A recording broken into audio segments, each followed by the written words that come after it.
Assalamualaikum warahmatullahi wabarakatuh. Innal hamdalillah nahmaduhu wa nasta'inuhu wa nastaghfiruh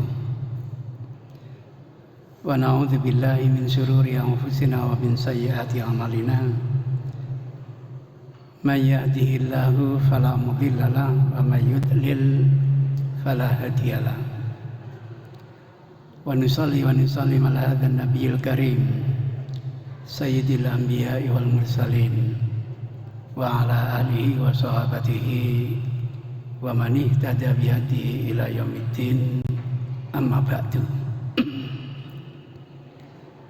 Kehadiran Rasulullah di kota Madinah dalam peristiwa hijrah itu memang diharapkan oleh penduduk Yathrib sebelum menjadi nama Madinah.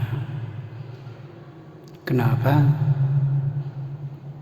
Penduduk Yathrib ini hobinya tawuran, perang saudara. Apalagi dua suku yang besar ini, Khadraj sama Aus, yang dalam sejarah pertikaian mereka itu sampai 320 tahun. Persis kayak di Indonesia antara Muhammadiyah dan Muhammad NU. Tapi masih berjalan 100 tahun. Berarti masih kurang 220 tahun. Mudah-mudahan segera berakhir.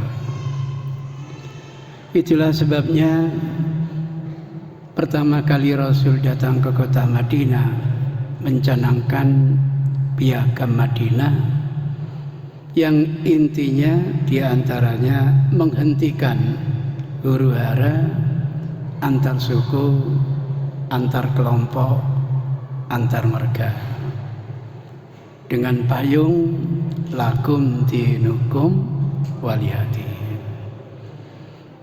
Alhamdulillah, suasana jadi kondusif.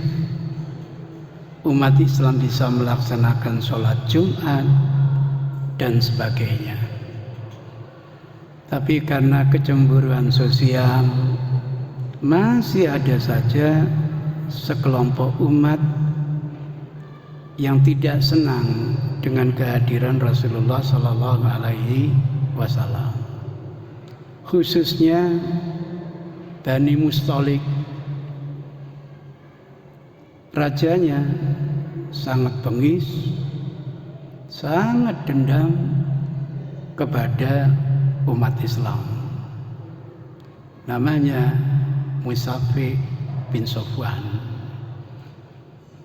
Sehingga umat Islam ini tidak henti-hentinya diganggu, bahkan sampai mengadakan perang besar-besaran. Nah, sang raja ini biasa didampingi oleh istrinya, cantiknya Masya Allah, namanya Burrah, yang selalu mendampingi suami, memberi semangat kepada suaminya ketika menghadapi musuh. Kita ini kan dasarnya tidak boleh menyerang kecuali kita yang diserang terlebih dahulu. Aturan Al-Quran, aturan Rasul begitu. Fa'in qatalukum, kalau mereka memerangi kalian, baru ada tindakan faqatiluhu. Kalau tidak, mereka harus dijaga sebagai kafir dhimmi, yang kata Rasul, belum sempurna iman kita kalau tidak menjadikan mereka itu aman, damai, sebagaimana damai itu kita butuhkan untuk diri sendiri. Umat Islam disergap, balas umat Islam yang menyergap. Akhirnya sang Raja Musawi ini berhasil dibunuh oleh umat Islam dan istrinya ditawan oleh umat Islam. Karena di dalam perang tidak boleh membunuh wanita, tidak boleh membunuh anak-anak. Bisa kita bayangkan kalau panjenengan yang berhasil menawan istri raja itu, andaikan dijual, berapa nilainya? Misalnya hamba sahaya saja, Bilal bin Abi Rabah, itu dijual nilainya 100 unta. Kalau satu unta itu harganya 35 juta, berarti nilainya 350 juta. Itu hamba sahaya. Apalagi ini istri raja, miliarder. Tapi hebatnya sahabat itu, kalau dapat tawanan begini selalu dihadiahkan kepada Rasulullah Sallallahu Alaihi Wasallam. Saya merindukan jamaah saya, mbok ya seperti itu. Kalau jabat, ya cahayu, ojo dibek dewe po. Tawarkan kepada ustadznya dulu, bek gelem. Masya Allah, alhamdulillah, Bura ini akhirnya dimerdekakan oleh Rasul, dikawini oleh Rasulullah Sallallahu Alaihi Wasallam. Namanya berubah, dirubah oleh Rasul, adalah Juwairiyah. Yang menarik dari Juwairiyah ini, taubatnya Masya Allah. Hari-hari beriktikaf, baca istighfar, permohonan ampun kepada Allah Subhanahu wa Ta'ala. Sampai suatu hari ketika Rasul tidak pergi sholat subuh, Juwairiyah ini sudah duduk di tempat iktikafnya. Rasul pamitan untuk pergi sholat subuh. Biasanya Rasul tidak pulang kecuali menunggu syuruk atau isyraq, lalu sholat 2 rakaat baru pulang ke rumah. Kadang-kadang masih diskusi dengan teman-temannya. Begitu pulang ke rumah, melihat Juwairiyah ini masih tetap di tempatnya. Itu yang membuat Rasul bersabda, mazilti fi makaniki hadza, masih saja kamu iktikaf di tempatmu seperti ini? Naam ya Rasulullah, benar ya Rasulullah. Apa kata Rasul? Mau ndak aku ajari wirid yang mudah diucapkan, pahalanya tidak ngalang-alai kamu iktikaf selama itu. Tentu bukan hanya Juwairiyah yang mau, kita pun juga mau. Kata Rasul, bacalah 4 kalimat, ulangi sebanyak 3 kali. Nilainya sama dengan zikirmu berjam-jam tadi. Masya Allah. Diajari oleh Rasul di dalam buku hadis, memang beragam redaksi, tapi hadis yang paling sahih adalah berbunyi, Subhanallah adada khalqi wa subhanallah ridha nafsi wa subhanallah zinata arsi wa subhanallah midada kalimati. Diulangi sebanyak 3 kali.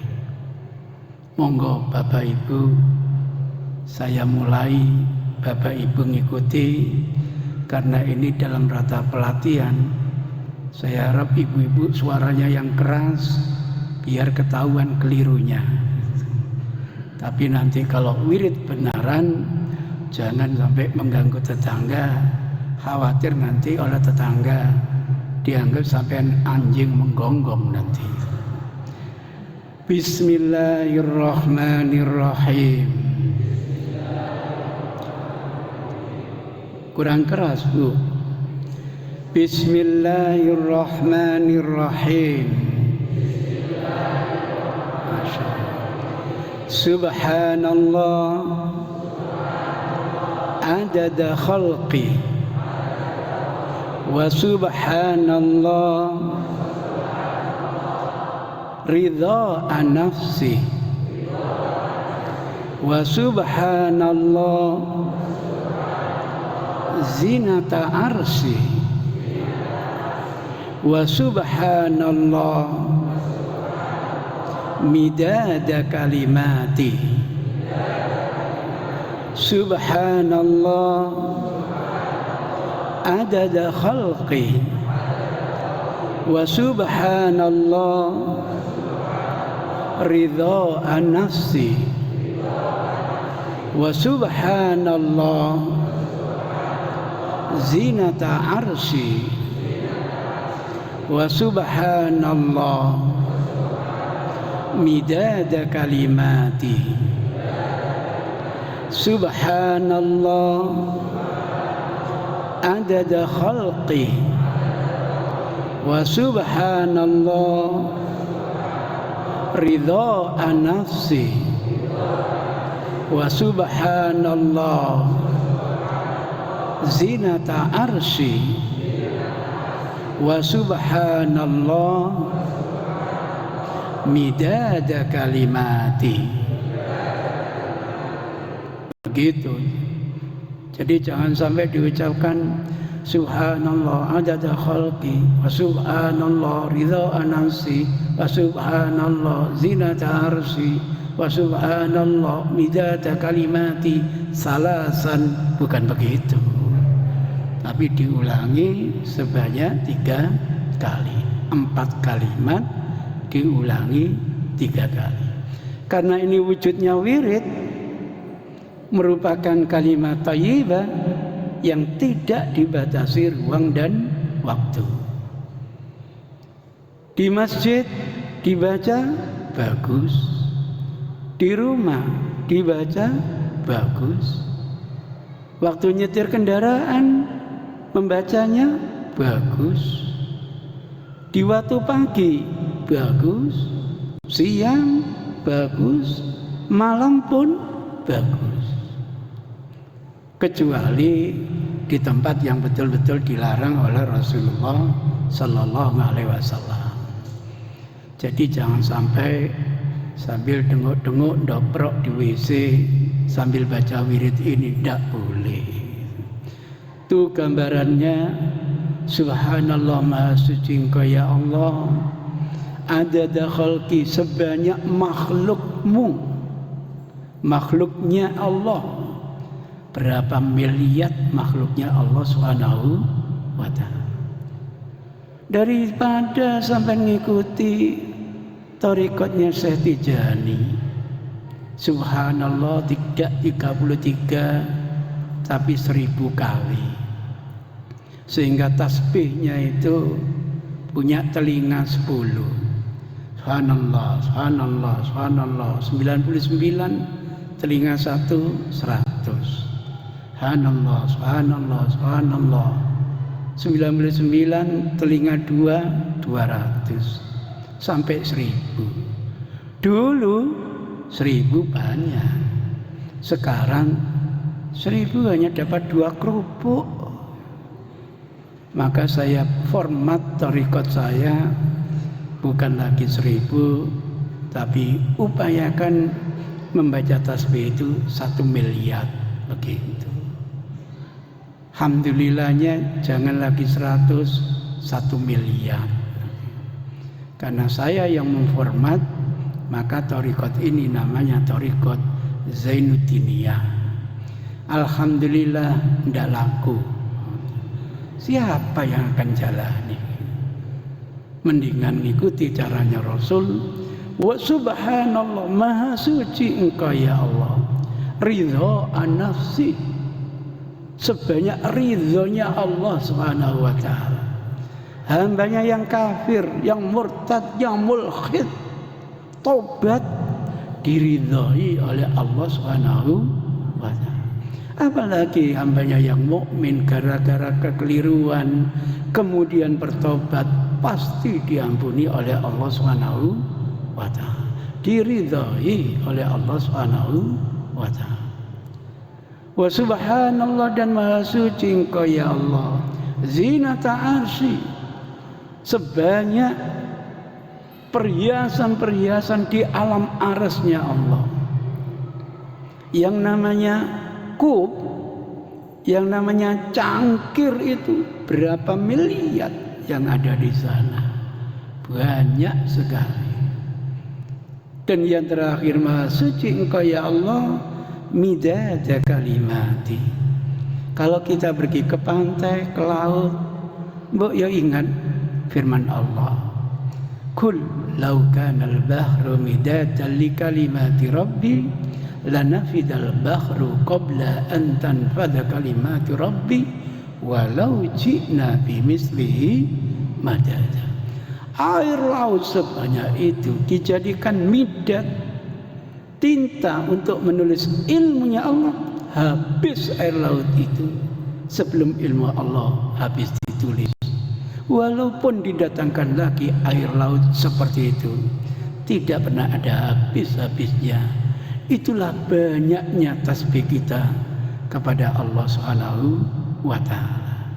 Mudah-mudahan di malam-malam i'tikaf, di samping kita membaca Allahumma innaka afuwun tuhibbul afwa fa'fu anni, kita berbanyak wirid yang maksur yang dulu pernah dicontohkan oleh Rasulullah sallallahu alaihi wasallam. Mudah-mudahan kita mendapat berkah dari Allah, dapat ridha dari Allah Subhanahu wa taala. Billahi hidayah wa taufik. Wassalamualaikum warahmatullahi wabarakatuh.